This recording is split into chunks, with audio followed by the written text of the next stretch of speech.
First of all, what's up everybody? Brian Riders here. I'm here today with Voda Concentrations, the solventless concentrate brand you guys are learning a lot about today. I'm with co-founders Nate to my far left, Sean to my immediate left, and today we're going to learn a little bit about their products. I had the fortune and pleasure of meeting them this past week at last week's Bud Tender event hosted by Cultivated Synergy. Got to see their product in action, got to see fans and people engaging and learning about it. And so today, with a little less noise, a little less volume, I wanted to find out about what makes their product so special and give you guys the opportunity to go check it out. So first of all, thanks for sitting down. Thank you. Appreciate you guys. Appreciate that. Not a problem. Well, again, thank you for coming. Got to meet you last week. It was a little loud and things like that, but I wanted to first start off, before we dive into Voda, which I'm excited to chat about, let me learn a little bit about your guys' kind of business history and personal background. Like, how'd you kind of get into the cannabis game and how'd you start Voda? So I kind of started off, grew up out here in Colorado. Cool. So like 17, 18, I was making hash in my mom's backyard. Right. And then Getting in trouble? No, luckily not. Yeah, alright. Never got caught. So then once I was old enough to get a badge at 21, got the badge. And just kind of helped jumpstart some other solventless companies. And then met Nate, just kind of decided to start taking things a little more serious, try to get a real brand out there that kind of represents me. That's awesome. I like the fact that you just were, there's a lot of people that hop in the game because they think it's a quick money fix and things like that, but it's like, it's really nice to hear that you've been in the industry and playing and working on it for a long time. I'm 28 now, so it's 11 years of hash making. Yeah, dig it. Nice. Nate, yourself? Yeah, so I started here about 7 years ago. Okay. Came out here to start a brand, my first one recreational. Had a brand that we did very well. Over the years, we just adapted and changed our, changed my strategy on how to get more involved in the industry. So I helped brands get started, helped some more like making extraction, the process of like doing hydrocarbon extraction was my main priority, and my main education was in that field. So I helped a lot of brands get started, and made most of the business decisions that way. Cool. Then I decided, hey, I want to kind of have a brand that pretty much is like that I could say I'm really hands-on involved with. Met Sean through a mutual friend. Nice. And realized that we had kind of the same kind of goal, and that we wanted to bring something that was unique and innovating to the market. Right. And my background of like just starting brands, I just knew, hey, this is something that with his skill and my experience, we could bring something to the market that was just fresh and new, and we both had passion for it. And this is why this brand to us is something that we're kind of really passionate about. That's awesome. Well, you guys know me. I'm a marketing guy. I'm a branding guy. Tell me a little bit about the brand Voda. How'd you come up with the name, the logo, and all that kind of stuff? Well, we first discussed doing a project together. Name's always important, right? And the story behind it. And I think that was pretty much always challenging when you do any kind of brand because you want it to make sense. So for us, we use the word Voda, which is another word, another language for water. And it being a brand for, using water only is pretty much the carriers. What we kind of like wanted to say, make sure that was involved in the word. Then we had to find a logo, every brand had to find a logo, and we went with Trident. Okay. Obviously, Trident is in the water, and Trident is carried by Poseidon, kind of like the god of water type of thing. So we kind of want to go with the theme of just water and the trident involved. This is why this right here is called the tripod. Okay. Short for Trident pod. Yeah. And we're gonna have a bigger one, a bigger milligram device. We'll call it that's what we call the Trident. Okay. For now, it's called tripod for Trident. Yeah. And then we have our design of our packaging, even on the display box, you can tell, is water. And you have like the sea creatures in there. We have like the mermaids in there. You have some fish in there. And it's pretty much showing, okay, this is like water, and the Trident is pretty much controlling everything in the water, and everything we do is pretty much part of that. So, we thought I'd discuss it back and forth, but that was pretty much, we wanted to make sure we kept it and make it make sense and be fun and cool. And that going forward, that's what it'll be.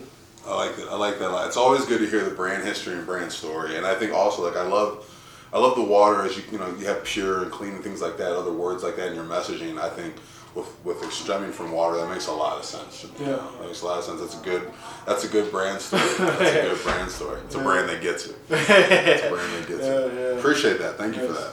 Cool. I'm super excited to learn now because something I don't know a ton about is really the concentrate game. You know what I mean? Where I'm from in Ohio, you know, I was never huge into cannabis. But it was mostly flower, grass, like everyone else. And then as I got into Denver, I heard about the concentrates and figured out what a dab was and things like that. I know you guys have a list of products here. So kind of going down the left, let me hear a little bit about just concentrates. I'll kind of go left to right. Start with the tripod. Tell me a little bit about that. So our tripod, we essentially our goal was to have a device that was easily carryable. It's nice. It's small. It's sleek. Yeah, super small. No worry for the battery, so you don't have to make sure you have the right battery for it. It's disposable, and I wanted it to be flavorful and pack a punch. So we kind of went through a lot of different devices, and just kind of went through the R&D on the oil going inside, trying to get everything perfect. And then this is kind of where we landed. And so it's a higher terpene, a little lower on the cannabinoids, so it's more flavor punch, but you can still get the high off of it. Yeah, and the goal behind that was that solventless vape devices or vape products are hard to find. It's not really like a common vape device in the market. Interesting. So for us, we wanted to kind of have a device that was fun and unique, that was innovating because the size and it being a pod, and have an intro to solventless products. Yeah. Usually when people vape, they're used to different styles of vaping or different concentrates of vaping. We want to say, okay, we want to give you solventless, but give you a different carrier, so now you understand the difference between solventless and other vapes out there. For those who don't know, let's talk about that a little bit. Tell me the difference between solventless and another vape. What does that solventless exactly mean for the layperson? So essentially, with extraction, you can use chemicals like butane, CO2. CO2 is technically, they call it solventless, but essentially you're not using any solvents. You're not absorbing your THC into something and then taking it out that way. Solventless is more of you're using whatever you're using, whether it be screens or water, you're using it as a carrier to separate rather than absorb and extract. Gotcha. And so what are some of the benefits of being solventless then? So once you have your resin, with us, all it touches is water and It's then clean. screens and heat.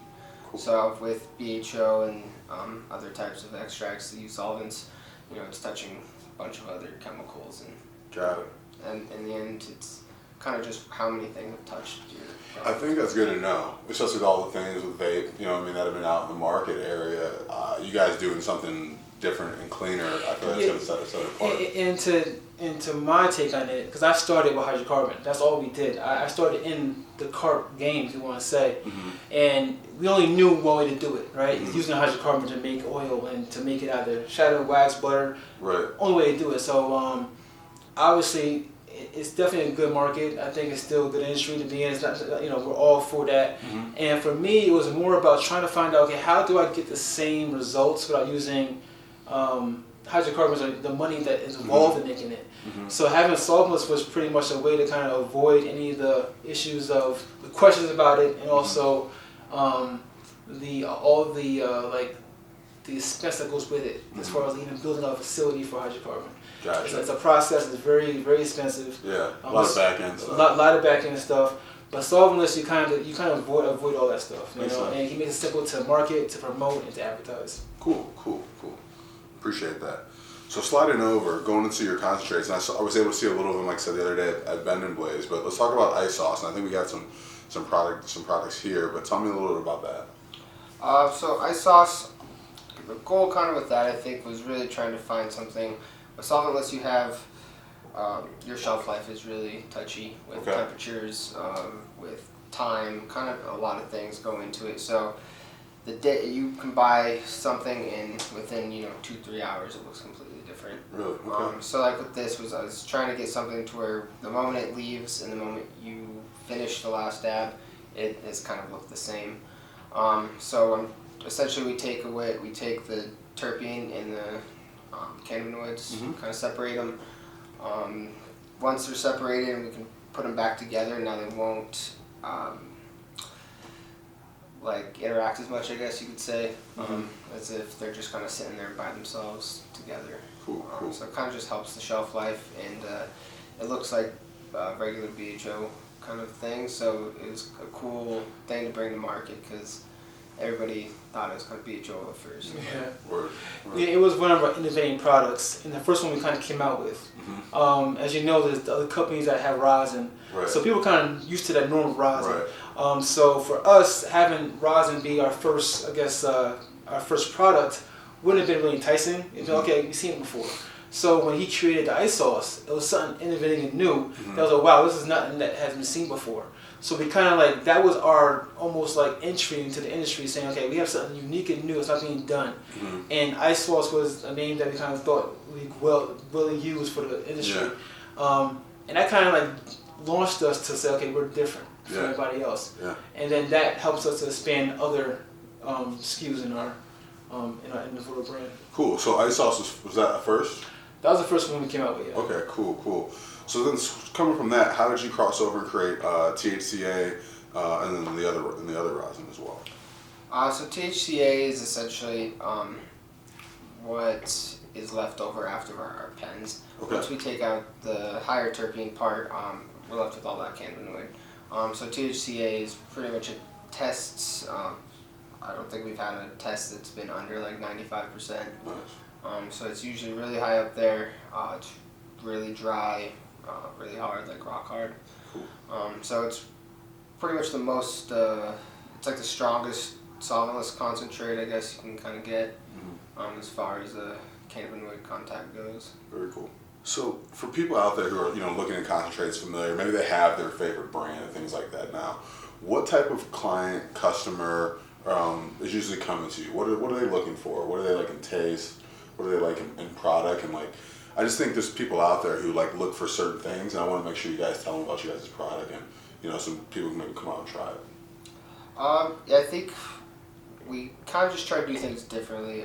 Everybody's kind of just doing rosin, doing melt, and they kind of just have two SKUs. We're trying to see like what all we can do with the plant. There's a lot of possibilities, and we're kind of just scraping the surface, of all those possibilities. Yeah, I mean, obviously there's a lot of science in cannabis, but it seems like you guys are pretty hunkered in. What I mean? So yeah, I think like the people who like seeing new things kind of come to us. People who are used to BHO maybe and like used to just that texture, and then see like a solventless that's kind of familiar with them. I think kind of that draws them into. So yeah, I would think that solventless is a high quality of this product because using the best part of the plant, and it's almost like you can't really trick it how it comes out at the end. If you do extractions like shadow wax and butter, using hydrocarbons to get stuff out of it. With solventless, you really got to have the input's got to be as good as the output. Right. So that's why it's not really common to see too many companies doing it, because it's hard to really have the quality from beginning to end. And so we have a lot of brands out here that do solventless. You just know they're getting the best part of the plant and they're making great product. And so for us, that's kind of what we're doing. We're getting the best part of the plant, and it's hard to do and maintain it consistently. And that's it's more of a skill in the craft than anything else. Interesting. I appreciate that, man. It sounds like in this day and age, there's a lot of people putting out products and a lot of people trying to get in the game. It's really good to hear the thought and the strategy and like what you guys are looking to accomplish, and hear that well thought through, and hear what you guys are doing behind the scenes. Obviously, we're towards the end of 2019. 2020 is around the corner. Everyone's getting ready for that. What is Voda most excited for in 2020, or what are you guys looking to get into? Anything to share? Yeah, definitely. I mean, we're gonna make more SKUs. Okay. We're gonna stick with solventless as kind of like Voda. That's what it is. So we're gonna do more SKUs than the 4 we have. That we're R&D and some stuff right now. Cool. We're gonna start controlling our own input. Nice. Start really having a growth, kind of traffic our own strains that we control from beginning to end. And that's where it gets really exciting, because then we can bring so many different strains to the industry. Right now we're kind of like, we're at the leisure of what we could get out there in the industry right now. So controlling that from beginning to end would be the best part of us, because then we can have fun strains, new strains, fresh strains, and that's where it really gets great. It really brings a different audience to like experience it in the best way possible. That's awesome. That's awesome. Speaking of audience, you guys, how long have you guys been members of Cultivate Synergy? Members is Just in the community, you know what I mean, participating, coming to events, oh, that type of thing. I'm like day one. Okay. Before they even here, I was at the old spot, so I know nice. about them for 4 or 5 years now. Cool. Yeah. What have you most enjoyed about, you know, the community, Blood Tender Night, and just things like that here? Well, me personally, I like interaction, and the thing about the industry is that, you know, for years people were scared to come out and express themselves about the industry, right? About marijuana in general. Yeah. And discuss it and talk about it to your friends at work. No one, oh, you smoking? You know, no one wants to talk about that. Right. You come to a place like this where you know, okay, everybody's coming here is going because they all love the same plant, and you kind of interact, communicate better and freely, and it makes you feel comfortable, right? So this kind of place is a place where we all go and talk and share our passion. Yeah. And that's why it's rare, because not places like that. You're either doing it with homes or people that you know personally, but you're not telling like your friends at work that, or your friends or your family members, Right. hey, let's talk about marijuana. They're not gonna, you know. But here, we're all family when we come in here. That's why I think it does well, very well. They appreciate that, and glad to have you part of the community, most definitely. Well, as we kind of wrap up, I'd love for you guys to let people know where they can find you, website, social media, any events or anything you have coming up, and just ways people can reach out and get in contact. But also where people can get your products. Yeah, so right now you go to Instagram, VodaConcentrates.com. Website, same thing, VodaConcentrates.com. We're located in almost all areas in Colorado. We're in Colorado Springs, we're in Boulder, we're in Vail, we're in Pueblo, we're in Denver, obviously, also in Fort Collins. So we have stores scattered around. There's probably like, you know, Denver's like 10 stores and everywhere else like 5 stores each. We're expanding every week. We're expanding our company. So pretty soon we'll be in a more, you know, large amount of stores. But right now we're like in every area, so there's not too far to get one. Cool. Try it out. Good to know. Well, I appreciate the time today. It's good having you guys a member of the community. Great meeting you at Blood Tender the other night. Excited to see what you guys do next. Thank you. Thank you. Thanks so Appreciate much. you.